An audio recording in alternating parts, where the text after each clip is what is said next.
Hello, everyone. It's Shane Kanto, your Wasteland reviewer, and welcome to Wasteland Talks, my weekly talk show where I talk about whatever the hell I want.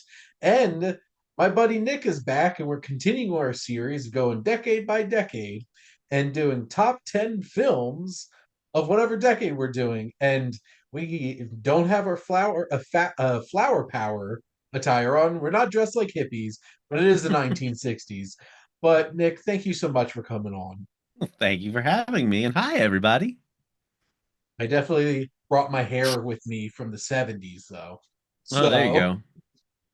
and Nick looks like probably early 60s before the Yeah, hippies started taking over. I'm straight off the military industrial complex. I came home.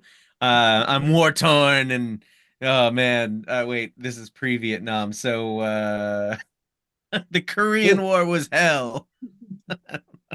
There we go. I don't even. I think But that's too late. hey, you convinced him, History, bit. not my strong suit. But that's okay. When it comes to movies, that's what we do here. So we're turning the clock back, and we're going to be going from 1969 down to 1960. But let's get started with 69. So, Nick, what's your top film from 1969? Of the whopping two movies that I Okay. saw from the year of 1969, my favorite between On Her Majesty's Secret Service and Hello Dolly, my favorite movie was Hello Dolly. Oh, please. And not to say that On Her Majesty's Secret Service wasn't great, because I actually did pretty really enjoy that one. But Hello Dolly, I watched just last week for the first time ever, Nice. and I was very surprised by it. It was such a fun movie. I loved the just all the musical numbers, um, the music. It might be one of my first Barbara Streisand movies, even. Oh, Like bro. I don't know how I've somehow avoided all of her movies, but I think it might have been, if not the first, the second. Mhm. But yeah, I loved her in it. She was great. Walter Matthau is just excellent as the grumpy man, and this is the movie that I'm like. So I'm watching the opening credits, and I'm like. Da, da, da, da, da, da, da, da, da, da. Wait, why do I know that? That's from Wally. I was very excited. So all of the musical parts from Wally that I have never realized was from Hello Dolly, I now know, There you and go. so it had to be. Wally pushed it over the top to make it my number one of 1969. What about you? There you go. I have provocative and intriguing funeral parade of roses close to the top there, and Butch Cassidy and the Sundance Kid. But I have to give it to another Western, and that's The Wild Bunch. This movie is intense. Sam Peckinpah's just like Westerns, but what if violence? And the shootout at the end of this film is wild. And this has a great cast with William Holden and um, Ernest Borgnine, Robert Ryan. It's just one of those kinds of films where it's like 1969 between this and Butch Cassidy and Sundance Kid. We're like, but what if we did something different with westerns? And this one is a raucous of a time, and Sam Peckinpah really knew how to make some visceral, intense films. So, Wild Bunch is my film from 1969. I'm not a Just big. Oh, go ahead. I was just gonna say, there's gonna be more westerns, just to give you a heads up. Oh, I was just gonna say I'm not a big Western guy, so a Western that's not really like a Western that actually kind of piques my interest. I might have to check that one out. This one might pique and paw your interest. Enjoy that one. Ah, Uh, Now let's go to 1968. So, Nick, what do you have? 1968. I this one I actually had a pretty respectable number of movies, a whole five before a couple weeks ago.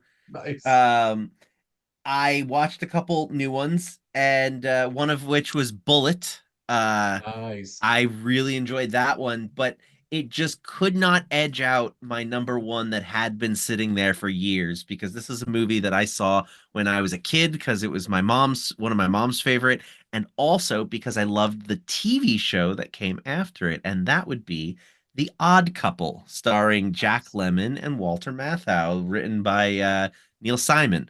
I really love this movie. It's super funny. And it makes me laugh like in this 2024 day and age where essentially it's about what if someone with autism and somebody with ADHD moved in together? Like that would be the movie today. Like that it would be like completely aware of their spiciness and how it would clash. And it's so funny to see them because like he's the messy, grumpy guy, and he's the neat freak, neurotic OCD guy. And what if they had to live together? It's wacky. And so It's my I wife really and loved it. I every day. Yeah. Funny, it's similar to my living situation as well. So I really enjoy that movie a lot and it's so funny and my I completely forgot about this line, but my favorite quote from the movie, he goes, "You leave me a note on my pillow. It says we're out of cornflakes. F you. Took me 3 hours to figure out F you meant Felix Unger." I just died. I was like, "Oh my God, I remember that." So I rewatched it just a couple days ago just to make sure. And by all means, it held up. I loved it. Nice. Bullet is very close to the top of mine. This year in particular, I actually have 15. Nice. And this is a pretty stacked year for me personally, but Bullet, which it's very interesting. We're going to get a new Bullet film. Oh yeah. Spielberg is directing one, and I came real close to wanting to throw some love to Hi Ho Chitty Chitty Bang Bang Chitty Chitty Bang Bang. We love you. But really at the top there, I have Planet of the Apes, Once Upon a Time in the West, but one of my top five favorite movies of all time is from 1968, and it's 2001: A Space Odyssey. So That I'm makes looking at sense. you, Hal, which I have a Hal 9000 Christmas ornament Oh nice. over there, that electric eye. But the whole opening sequence of the Dawn of Man is one of my favorite scenes in film. It's just what Kubrick's able to do with some guys dressed up as apes, pseudo apes, some tapirs randomly. Where did you get? When did you get the idea to be like, I'm gonna get some tapirs, most random of animals to throw into this, and just the picture of the monolith, literally the background on my computer at work. It's that shot of the monolith angled with the sun, and then HAL 9000 is my nightmare. Welcome Oh to my yeah. night. I mean, we're almost there. And I don't love it, Nick. And it's just such a fascinating film. And I've read all four Odyssey novels as well. I'm a Mm, huge fan. And Kubrick just doing Kubrick, and you just sit there like, how did he do that? It's like this is 1968. yeah. That Um, was one of the things that I pulled out of the movie, like being a big Star Wars guy and knowing how much they like kind of revolutionized movie making in the late 70s. When I'm watching this one, I'm like, they made this 10 years before they even made Star Wars. Like, how does it even have the right to look this good? Like, it's ridiculous. have a beautiful 4K steelbook of this too, and I'm Oh just yeah. like, I'll be watching it this Saturday for my sci-fi movie marathon. Now let's go to 67. What you got, Nick?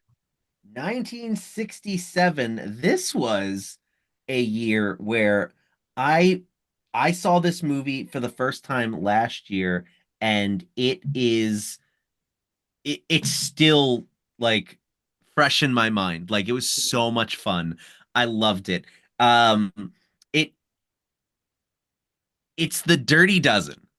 Nice. And That's my number two. I So it it was I mean before I had seen it my favorite one my number one was Guess Who's Coming to Dinner and then The Graduate right after it.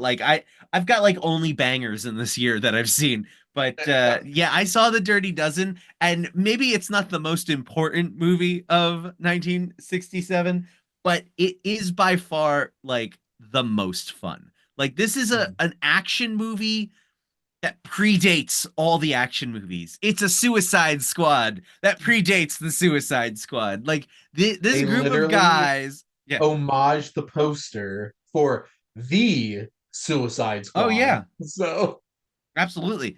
It's it's great. It's just like this group of ragtag guys that are all a bunch of jackasses. yeah. They are put together and they're like, all right, now go do the job. And it's just it's a fantastic movie with great performances and just I had a blast. And it's just one that I'm like, I want that movie now. So And they were doing the Lord's work, killing Nazis. exact it's a timeless message that we absolutely need to bring back today. I Yeah. think we might watch. We're doing a Nazi killing marathon at our house. Every family movie night, the last couple of weeks, I've been trying to find movies that involve some kind of Nazi punching that is also age appropriate for the kids. And So knobs and broomsticks. mainly Indiana Jones so far, but we're And gonna. knobs and broomsticks All right, needs to be thrown in there.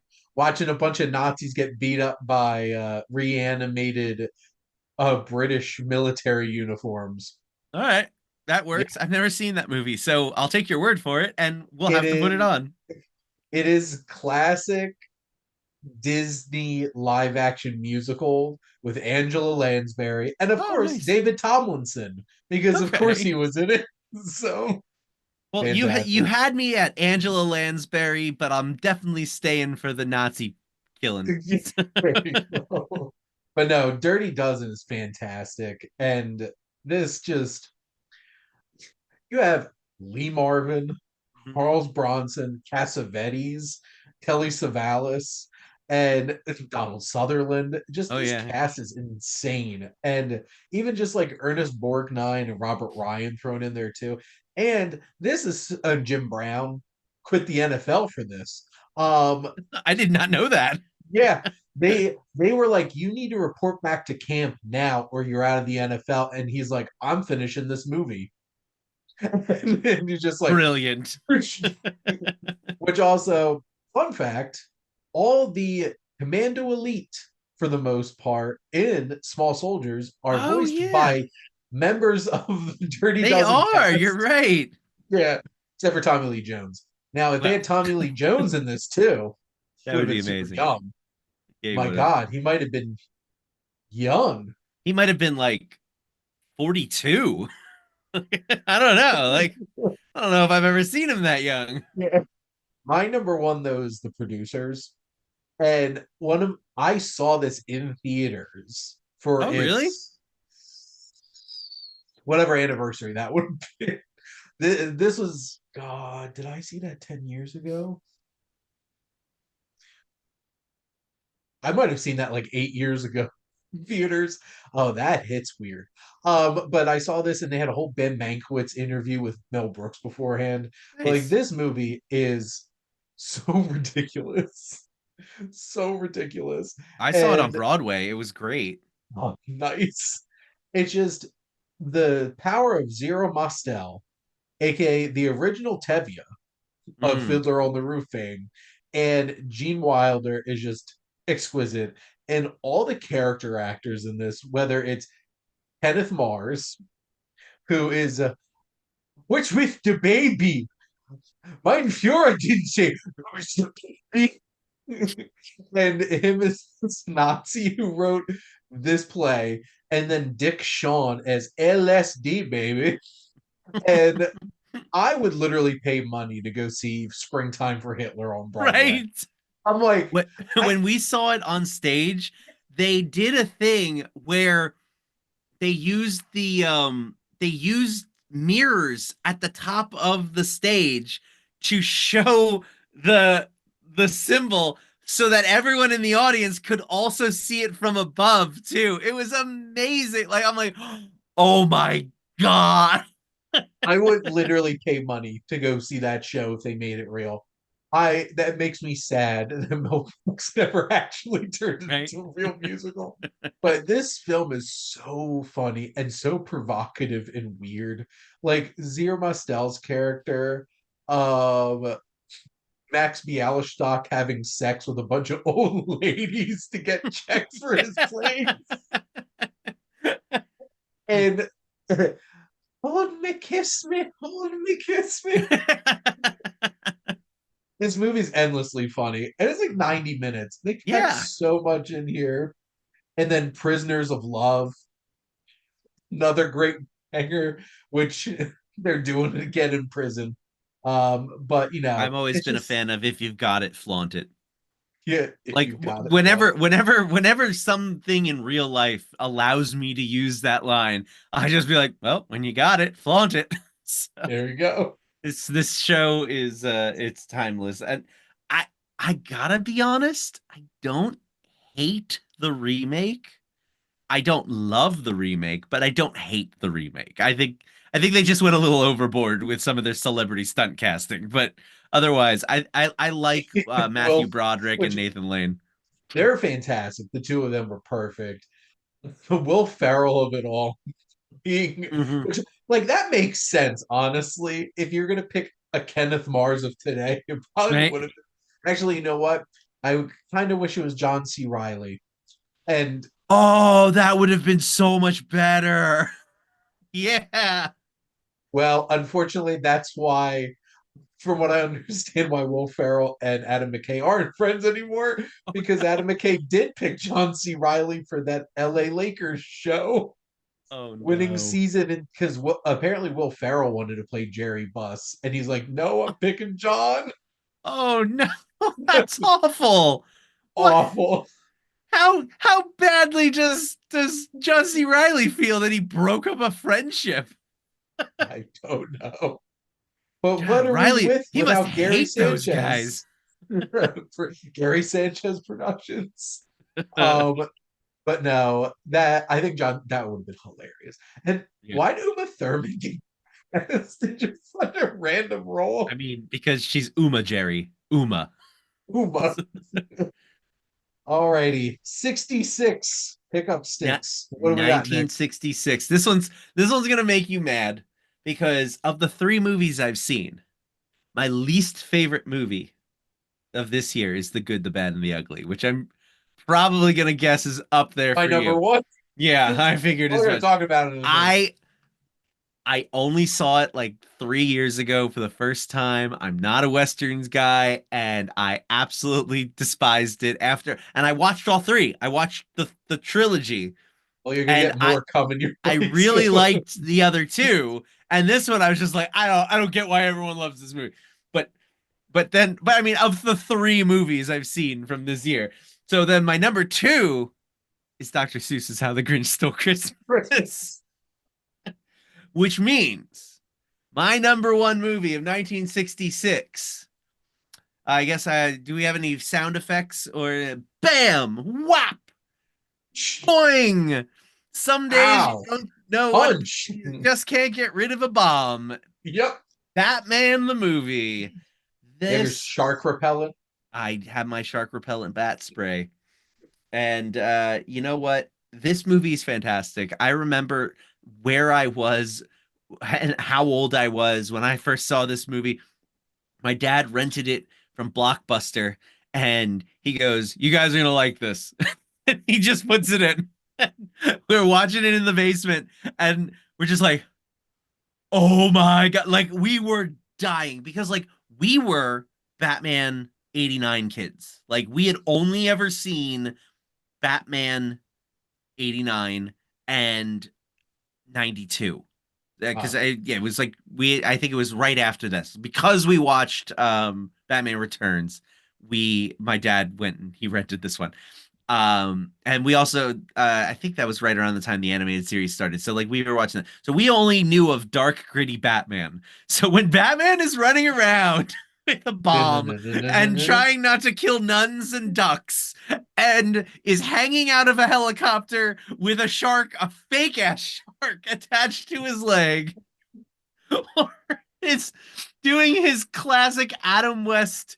like slow talking so that you understand, Robin, that we must do things the right way.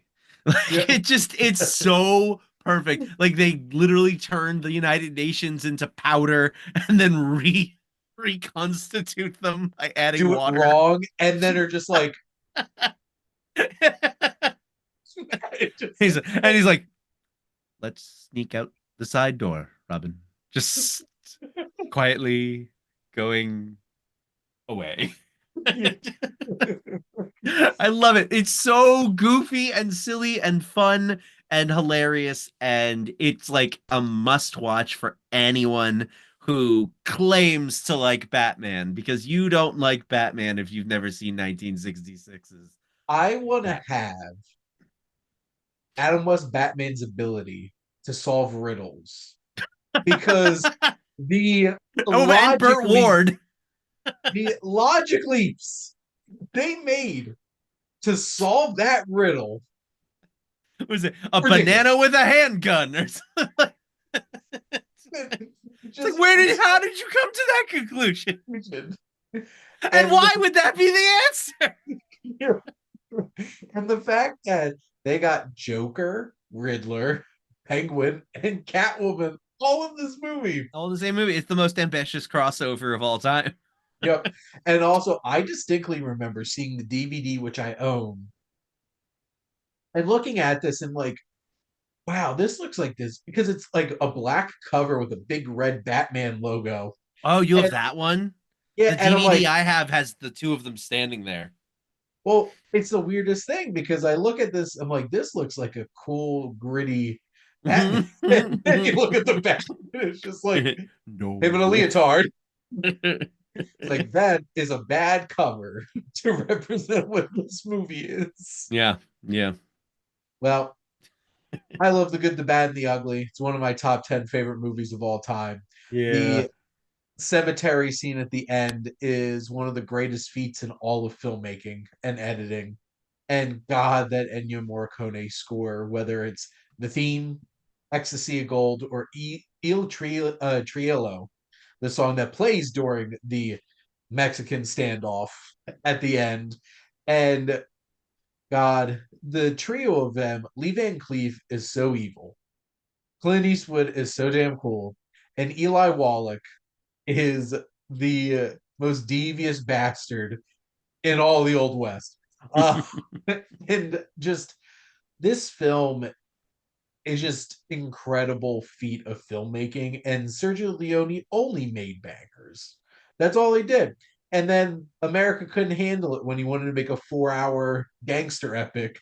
And then he's like, I'm done. Goodbye. I'm done. Thanks a Just lot, throwing out America. thanks, America. And this was in the late 60s, early 70s. So he couldn't even blame TikTok for their short attention span. Oh, so there you go. But just throwing out there, Andrei Rublev and Sword of Doom are a couple of my other ones up there. So throw out some criterions. I own both of those criterion. Goddamn hipster over here. Um, but let's go to 65. What do you got, Nick? For 65, again, another year with not a whole lot to choose from for me. Me too. I Uh, only have six for this I one, only have six honestly. also. It would have been The Sound of Music until a couple years ago when I did myself a James Bond marathon and fell in love with. Oh no, am I wrong? Oh no, Thunderball came out in 65. I've got Goldfinger in the wrong year. Damn it. Ah, we'll fix it in post. All right, Yeah, it's there The you go. Sound of Music. There you go. Ah. I'm looking at it, I'm like, wait, why do I have two James Bond movies in this one year? That doesn't make any sense. Yeah, because Goldfinger is 64. Goldfinger is 64, They and should continue the tradition and add a new gold something in the new with the new Bond. It's been a while. I mean, when is that ever gonna happen? They're taking their time, Nick. Goldfinger. Wow, wow, wow. Well, I have to say though, Thunderball has an amazing theme because you know Tom Jones. Uh, That's fair. Yeah, so The Sound of Music. How do you solve a problem like Maria? Because I don't know. And I love that this movie doesn't either. Well, I guess the movie does. You marry her off to a rich German baron of sorts with Excuse a, me, 1,000 children. Austrian. Austrian, my bad, with thousands of children. This is a great musical. Like Yeah, Julie Andrews is just absolutely stunning and has the most beautiful voice of an angel. I love this movie. It is long as hell, but I don't care. I enjoy every freaking minute of it. It's awesome. I love it. She's there's nothing to cut. If they great. tried to take out those puppets, I would have been very upset. And with that and, and without this movie, we would never get Doe, the stuff that buys me beer. Ray, the guy who gets the beer. Me, the guy who drinks the beer. Far a long way to get beer. So I'll have another beer. Gee, no thanks, I'm drinking beer. La la la, I'm drinking beer, and that will bring us back to Doe. So I very much enjoy everything about this movie. It is a fantastic musical, and not as much Nazi punching or shooting as I would have hoped, but it's implied Nazi hunting. So Well, at least Christopher Plummer hates Nazis, and we appreciate that about him. exactly. So he rips up a Nazi flag, and that made me happy. So Yes. there you go. The only Also, downside is that he never cried havoc and let slip the dogs of war. But I got that 30 years later in Star Trek. So there you go. So and so Sound of Music is my number two, and I just have to say this. Julie Andrews was my Julie Andrews was my first ever celebrity crush. mine too. Because of this and Mary Poppins. I loved her. I Yep. was like in love with her. Still She's am. I told If her you're I told listening. Julie I'm like I'm Julie Andrews, me and Julie Andrews, like I would love to take her out for a night on the town and just like maybe see if something could happen. I'm like Julie Andrews, still maybe my hall pass. Julie Andrews steal my hall pass. Yeah, exactly. There we go. Um, but my number one is for a few dollars more. Um, there's gonna be a lot of Leone on here. Um, this one is probably my least favorite. It's the one that I remember least of the plot of, but just this whole revenge plot with Lee Van Cleef's character, and Blondie, the man with no name, just Clint Eastwood, steely, squint Eastwood at you, and doing cool gun tricks and stuff like that, and just the music and everything. It's all vibes. It's all spaghetti western vibes for sure. And yeah, it's my number one of 1965. How Yeah, about six? I liked that one. Hmm. Not enough to get it out of the last slot on my list for the this year, but I enjoyed that one more so than the first one, and a lot more so than the last one. So, How about 64? 64. Now, this is where I have Goldfinger. Wow, Because wow, wow. I honestly, this one was Mary Poppins, but the only thing that keeps Mary Poppins from beating it out, because I do love Mary Poppins a whole lot, but Mary Poppins is just so long. And Yep. unlike The Sound of Music, I do nod off and get real bored of Mary Poppins about midway. Like after they leave the street paintings, the movie kind of screeches to a halt until they're dancing on the rooftops with the chimney sweeps. Like, and it's And just that that seems middle like section. 15 minutes. Yeah, that too. And so there are elements of Mary Poppins that I love so much more than pretty much any movie on this list, but it's just it's one of those like half the movie just really loses me. But Goldfinger, after I got over, because so back in 2021 when No Time to Die was coming out, I backed it up however many weeks, 23 weeks, and watched or no, I didn't do that. I just a couple months. I watched every single James Bond movie from the first to the last until, and then I the literally the day before the new one came out, I watched Spectre. So to do the first three Sean Connery movies back to back, and I really liked the first one. I really liked From Russia with Love, Yeah. but I felt like From Russia with Love kind of ended on a cliffhanger ish. Like almost like the story will continue. And then Goldfinger had nothing to do with it. So I got really like thrown off like, wait a minute, what? Why? But I rewatched Goldfinger like last year and I was like, no, this movie's really good. It's got Now, all the classic James Bond tropes. It's got all the classic spy movie tropes. Like this is the movie, like you could tell, like this is the movie that the Simpsons writers were the biggest fans of, because my favorite Simpsons episode is based on this, like almost like six of the things in this one. yeah. Um, and then just just it's got such a cool villain. Like Goldfinger, he's such a cool villain. And his plan though is kind of stupid. But it's still like the whole movie is really fun and I really love it.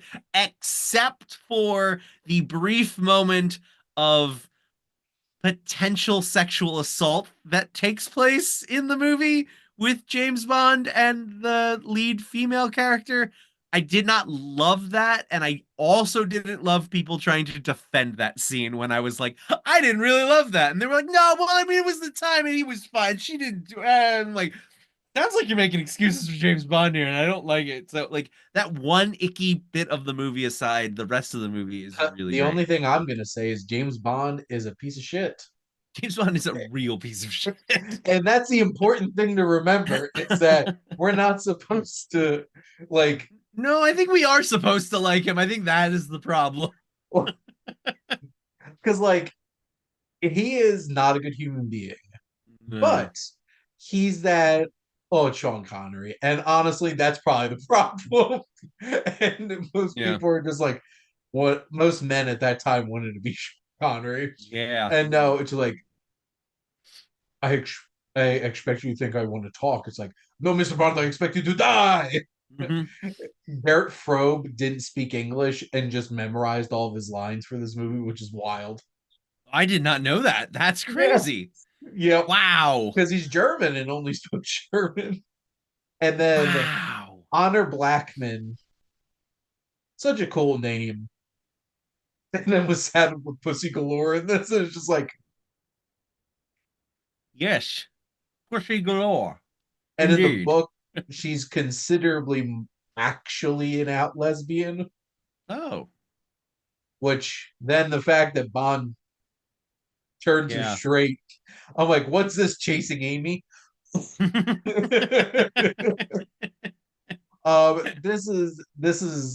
This some of these elements are wild, but this is like the prototypical James Bond movie. Oh yeah. Like all of it from the Bond girl to the villain to the henchman, odd job Odd with job. his Yeah. razor bowler and the song.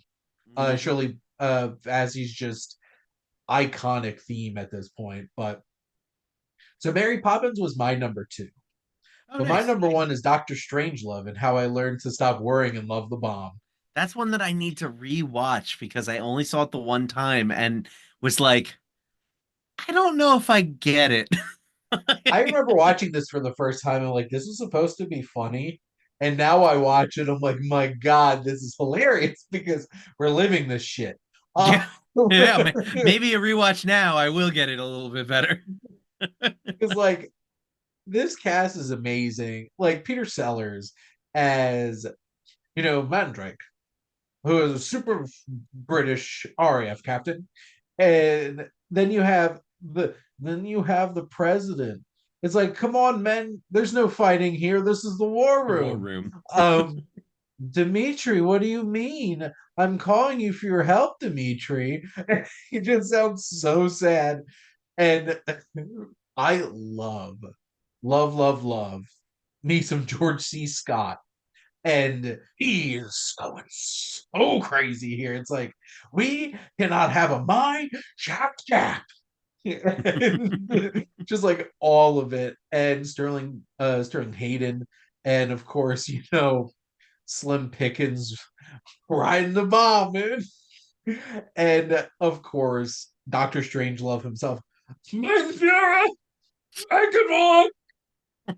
It just this movie is wild and so darkly funny and so uncomfortable to watch in today's geopolitical landscape because it's just Yeah. like uh, Yeah, indeed. we're on the brink. We sure are on the brink. But how about 63? 1963. This is probably the year I'm the most proud of. Even though Me I've only seen 5 movies in it, I think all 5 of these movies are great movie. My least favorite movie this year is The Birds. So There you like go. that's to tell you how good how good I am at picking 1965 movies to watch. There you go. Uh but I just told you how much I really liked From Russia with Love. That's my number 4 movie this year. There you go. But my number 1 movie is a movie that I only saw last year for the first time, and after having seen it, I immediately bought the Criterion DVD online. Maybe not. I think I might have waited until they were having a sale because Criterion's expensive, guys. It's in this economy, Criterion at full price. That's ridiculous. I Uh, think the litmus test for being a psychopath is that you buy Criterion not during a Criterion sale. that would be pretty insane. Looking at you, Robert. But yes, my favorite movie of 1963 is. Oh, hold on, I gotta make sure I get the right number of it. It's a mad world. There you go. I had so much fun with this movie. I had Mhm. no idea what it was about. CinemaSins guys did it for their show Recotopia, and so I was just like, oh, I actually happen to have access to a streaming version of this at the moment. I'm gonna why not watch it? Let's see what this is all about. And I just was so blown away. Like I assume you've seen the movie Rat Race from 2001. Like Yep. I loved that movie when it came out. Like unironically, like I just like this is amazing. Oh, And to see that this movie is the precursor to Rat Race, like that's what Rat Race was doing, yep.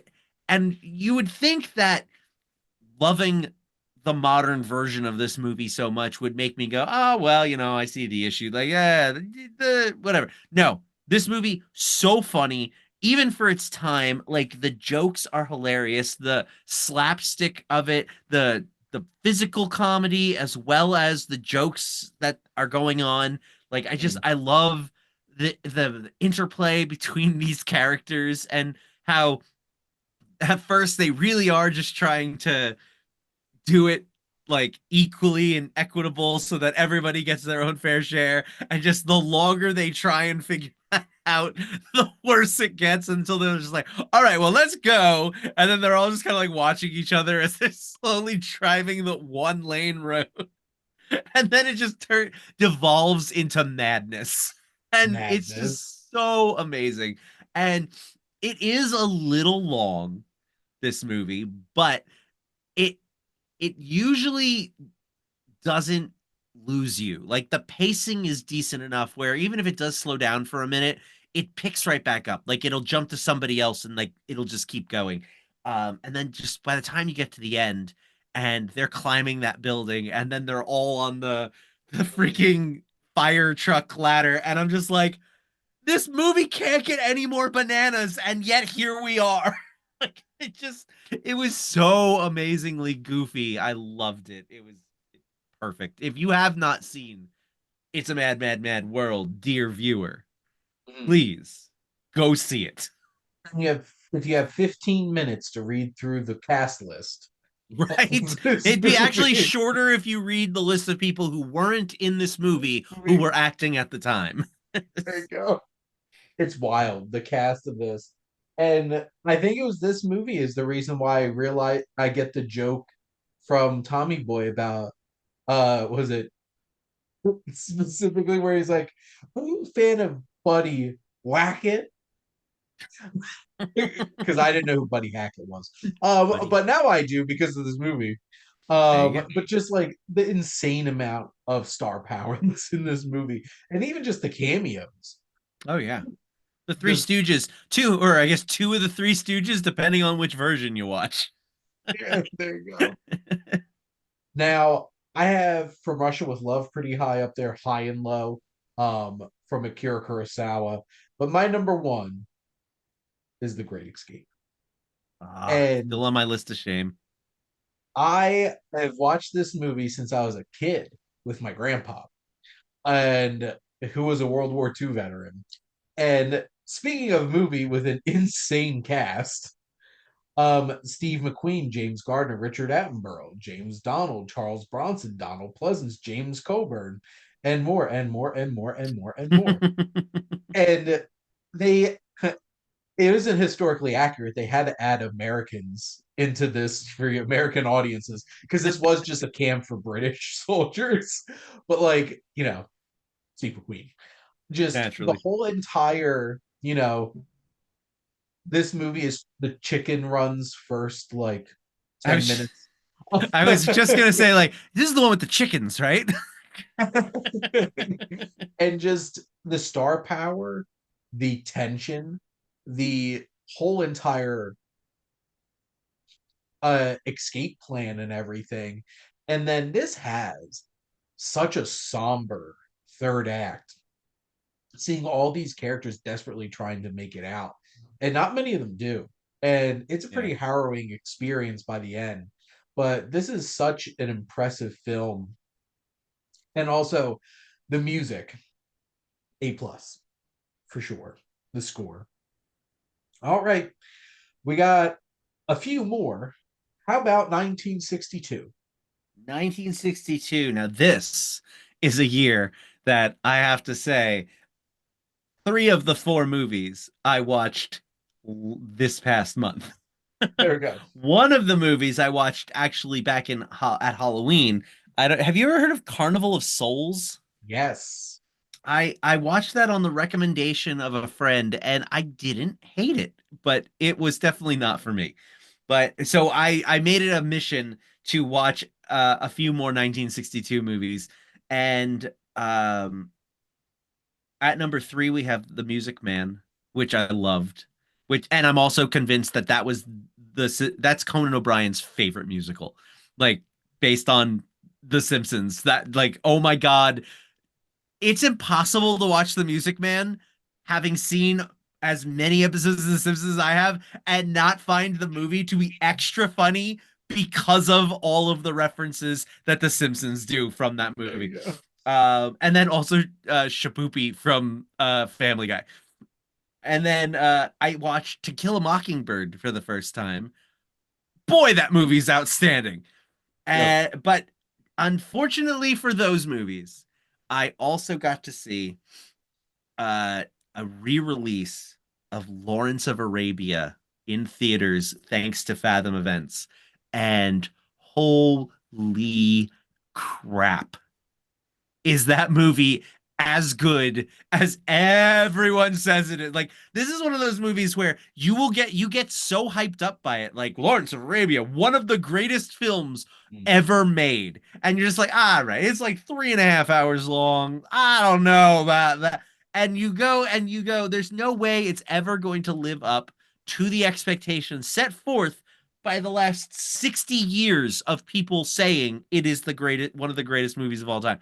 And then you go and you sit down in a movie theater and you watch the damn thing and you're like, well, Jesus, if this isn't the best movie ever made. Like, oh my God.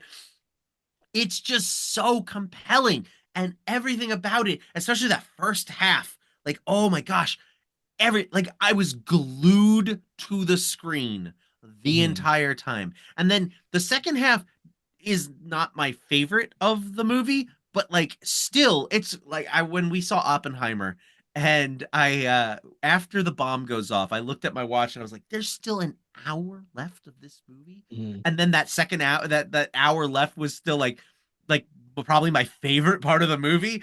Like that's kind of how it worked out here. Like I'm like, all right, well, let's see what the second part. And like the second part is still so good. And just Yep. like the journey he goes on from being like this elevated, like almost godlike figure to these people, and just the fall from grace that happens as a result of like his hubris and just every circumstantial bit of terror that is war and war in a foreign land. And just, oh, this movie hits you. It hits Mm. you and you think about it for days. Just I cannot stress everything everyone has said about Lawrence of Arabia is 100% correct. And if you can see it in a theater, 100% do that. This was one of the best $4 I have ever spent in my life when I got this on DVD on a Black Friday sale at Best Buy. Uh, Nice. it was one of like the cheap, like cheap DVDs that they had on Black Friday. And this is an epic film. And the fact that Peter O'Toole never won an Oscar, a competitive Oscar, was insane. Yeah, that's And really weird. just this has some of the best editing ever. Just that shot of the blowing out of the match and just that Mm, cut. And then Omar Sharif's introduction in the film, that long that was a long take. trepidant. It's just like, And you're just like, who is it? who I'm not is gonna it? lie, there was a moment where I was thinking about Monty Python and the Holy Python. Grail. But but But but the fact that I didn't think about it for too long means that the movie did it really well. there you go. This is my number three. Then I have The Man Who Shot Liberty Valance up there. But a film that I watched for Roan in the Wasteland that blew me away and skyrocketed up to like my top 100 favorite movies is Harakiri. This Mm, samurai film is from Masaki Kobayashi. It is an hour and 35, 135-minute film that this has twist after twist after twist in its narrative. It has some of the coldest looking fight scenes that just look like they're ripped right out of a painting. And just some of the samurai fight scenes in this and the climactic just one man wrecking crew fight that happens at the end of this is wild. And it has so much tension. It's heartbreaking. It has a shocking, engrossing story. And it has some of the best, like, big reveal moments where a character is just like, mic drop. And after they drop some cold hard facts on somebody. And this is just impeccably directed. It's such an enthralling story. This is one of those films that I'm just like, most people haven't seen this, and they should. it's So been on my watch list on Max for years at this point. there you I go. I want to watch it, and every time I'm like, oh, I'll watch it, but it's like, it's late, and I need to read with this one, Yeah, so I yep, gotta be more alert than I currently am now. So exactly. it's one that I definitely want to get to by I'm gonna set a goal. The end of this year, I'm gonna try and knock all of the Kurosawa and because Yojimbo's on that list too, and I hear that one's amazing. So like, It's one of the ones on my 61 list. We're oh, there about you to go. say. Segue. The Hegway. So we're up to 61 then, Nick. Up So to what do you got? 61. Is it so 1961 is the year I'm very disappointed in. It is a year that has two of the four movies I've seen, has two movies that I absolutely did not like. West Side Story and Breakfast at Tiffany's. I just didn't enjoy those at all. So glad West Side Story got remade by Spielberg because I love that version. Um, and so I thought maybe, you know what? The movie I have at number one is kind of it's been there for years because it's one that I saw growing up. So I tried one more movie. I'm like, maybe this movie will be automatically my number one because it's an adult movie, not a children's Oh, movie. adult movie. Well, not a capital A adult movie, but it's a movie for adults. Yes. But unfortunately, The Hustler just couldn't do it for me. It's really good. I do enjoy it. However, it doesn't hold a candle to 101 Dalmatians because Nice. that's one that I grew up with and I love it so much. It's going to take a lot to knock that one out because of how much I enjoy it. Cruella de Vil is one of the best villains, has one of the best villain songs. Just the puppies are all adorable and cute and like the way that they interact with each other. I love Pongo and in the beginning how he's like trying to manipulate what's his face to go take him for a walk and Mm. just how all the dogs look like their owners and just everything about this movie is great and it's super cute and I love it. Cannot argue with that. It is indeed a classic. Well, Yojimbo was close to my top, and so is West Side Story, but my number one was The Hustler. Oh, Um, nice. I love this film, and I unabashedly love The Color of Money I watched as that well. too afterwards. That's like might be at least very close to my top 10 Scorsese films, which that's probably one of the hottest takes that I have after all my Scorsese watching. But Paul Newman, Paul Newman Yeah, he is one is. of the greatest actors. And then It makes a good George C. dressing too. Yep. And then George C. Scott Yep. as this man who's sponsoring him. And I just love the sheer confidence of this movie to have the main antagonist of this movie named Minnesota Fats, Jackie Gleason. played by Jackie Gleason. And this film is about pool, but it's about so much more than that. And it is tragic. And like this hits with the relationship between Eddie and Sarah. And Hmm. just this guts me. And just that whole entire first game against Fats is just something else of like the cockiness and just the fall. And then Hmm. when he finally comes back at the end, I there isn't a moment in this one quite like the ending of Color of Money because that's one of the most badass, just like yeah, kind of moments in movies. Yeah. But this is a really tough film, like dealing with alcoholism and just this two very sad people winding up in each other's lives. And like technically this is a sports movie if you count pool like billiards as sports. I mean, I don't know. ESPN does. ESPN ate the Ocho, maybe, but I don't know. Well, it's like this is on the same level as bowling. Like Yeah. it's on Sports Network. I don't know. I give bowling way more credit than pool. I love pool. I do. Yep. I will play it forever. I probably not as good as anybody in these movies, but like I like it a whole lot. I don't think it's a sport. It's a game. There's a difference between a sport and a game. Well, a lot of sports are games, and those people are very lucky that they get to make a shit ton of money playing games Yeah, for seriously. a living.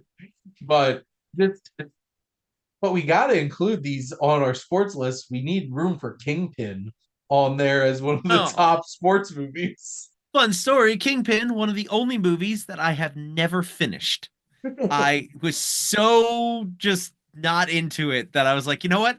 I'm turning this off and I'm never coming back to it. And it was Honestly, intentional and I don't feel bad about it. I heard so many great things about that movie, and I found so much of it unfunny. And, Yeah, it was same experience I had. and like Bill Murray isn't enough in this movie to make it worth it. But Neither God, is his Woody hair. Harrelson, Yeah, apparently. apparently. I Oh don't my care God. how much supplemental income they need. Yeah. All righty, we made it to 1960. So what do you got, Nick? Did. Well, in 1960, I am also very ashamed to say four movies I've Mhm. seen. One of which was the TV movie Peter Pan. I don't know if you ever saw it. We had it taped off a television. It's the one where Peter Pan is played by what was her name? By Mary Martin. Uh, Is that the one where Captain Hook looks like he's Ozzy Osbourne? Because that's what I always thought growing up. I think so.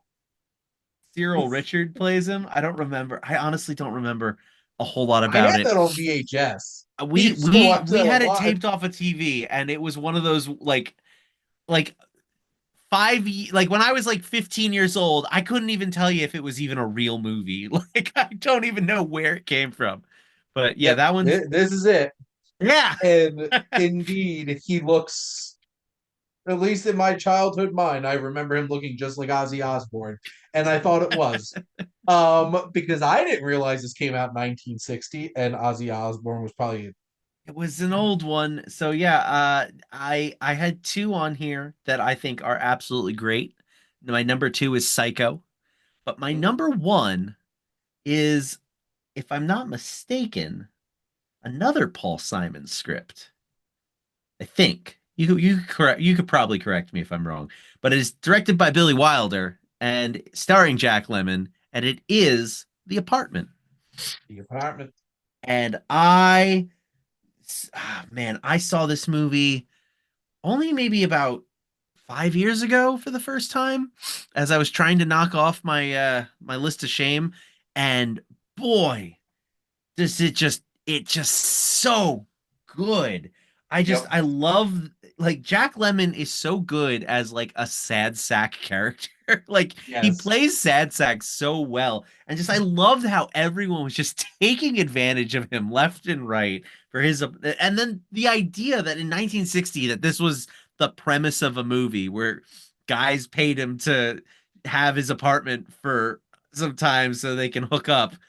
It's insane. And just how Fred McMurray is just such a sleaze bag in Yep. this movie. And it's crazy too because Fred McMurray was like the family it guy, like in other movies. Like he was in all those Disney movies later on that just, Mm. so like I wasn't expecting to see that. And so like just it's a great story. It's funny, this movie, and just it's a classic for a reason. It's absolutely astounding, and I really love it. This is also my number one because Nice. I, so real quick, I had Keeping Tom up here from Michael Powell, which I've just watched for the first time recently and absolutely blew my mind. This is one of Scorsese's biggest influences. And like if you watch this movie, you're like, God, I know where he got a lot of Taxi Driver from. Okay. And then Psycho, number two, and then The Apartment. I am very strongly contemplating starting a new segment on my Wasteland Watchlist podcast. Of any time I do a rom com, I have to rank its premise against all the other premises of other rom coms that I've done on the show. Because what happened, rom coms? When did you all become the same movie? Because rom coms back then had the 1994, wildest setups, right? wildest. So just let's think of some Billy Wilder here. So this movie is about a man who pimps out his apartment to higher ups at his job so that they can bed their mistresses in a safe space. And one of them tries to commit suicide, and then he nurses her back to health, and they fall in love. That's The Apartment. That's The Apartment. There's a film where two musicians witness the St. Valentine's Day massacre by the mafia and then dress in drag and hop on a train One falls in love with Marilyn Monroe, and they get chased by mobsters in Florida. Some like it Some hot. like it hot. Like I watched one, Ball of Fire, which was about the youngest and the most handsome of a group of like 10 professors writing an encyclopedia who winds up hiring a lounge singer at a mafia club to come in so he can learn slang from her, and he falls in love with her and has to try to get her away from the mobster who's also in love with her. And I'm just like, when did people stop being creative and wild with their ideas for rom-coms? So, That's but no, that's one hell of a meet cute. but the apartment, Jack Lemmon was an absolute gem. He My God, was. such a great actor. And I only remembered Shirley MacLaine for being like very old and very mean in so many things. Yeah. And God, she was so pretty and Hmm. funny and charming. I'm just like, wow, you are not a total B in this movie like you are when you're older in so many other movies. It's like I love the movie Bernie Yeah. Oh, okay. with Jack With Jack Black, Black? Yeah. and like, should he have killed her? No. Murder's not the answer. But did she deserve it? Who's I to don't know, say? Nick. But no, this movie is so fantastic. It's hilarious. Billy Wilder was one of the all-time greats. And the more I've Really watched his was. films, like he was an impeccable writer and really knew how to direct a film. And this is so great. And maybe one day I'll try straining pasta with a racket just to see how it goes. I mean, I wouldn't recommend it, but hey, to each his own.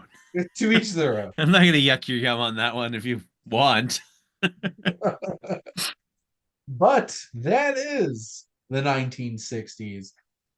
Nick, thank you again for coming on for this. Well, I actually really like this series that we're doing.